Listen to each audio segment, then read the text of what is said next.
ওকে আমি ফোন দিয়ে বললাম তুমি কোথায়, ও আমাকে ডাইরেক্ট মিথ্যা কথা বললো। ভাই আপনি মনে হয় ঠিকই বলছেন, ভাবি মনে হয় ছেলের সাথে প্রেম করে, এই জন্য মিথ্যা কথা বলছে আপনার সাথে। ঠিক বলছো, চলো আজকে ওকে হাতে নাতে ধরবো। চলেন ভাই আসলে পাবল অনেক রোমান্টিক একটা ছেলে।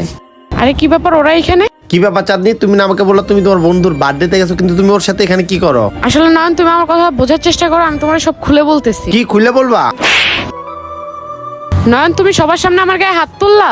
ওই মিয়া কি হয়েছে? এই কলাতে হাত সরান, এখানে আমার আর আমার বউয়ের ব্যাপার, আপনি এখানের ভিতর নাক গলাবেন না। কি বলে চাঁদনি হাসবে? আল্লাহ জানে যে কোনো ঝগড়াঝাটি হয় না। ছি চাঁদনি, আমি কখনো কল্পনা করতে পারি তুমি আমাকে এইভাবে ঠকাবা। এটাই আমার ভালোবাসার প্রতিদিন দিলা তুমি। দেখো নয়ন, তুমি যা ভাবতেছো ভুল ভাবতেছো, তেমন কিছু না। কি বললে? এমন কিছু না, আমি নিজের চোখে যা দেখছি, এই ছেলেটা নিজের চোখে যা দেখছে সবকিছু কি তোমার মনে হয় মিথ্যা ছিল? বলো চাঁদনি বলো, চুপ করে আছে কোনো? আমাদের নিজের চোখে আমরা যা দেখছি তাতে এমন কিছু ছিল না। আর তুমি তো আমাকে বলছো তুমি বাসা থাকবা, তুমি কিনা এই ছেলের সাথে মেট্রোলে এসে প্রেম করতেছো।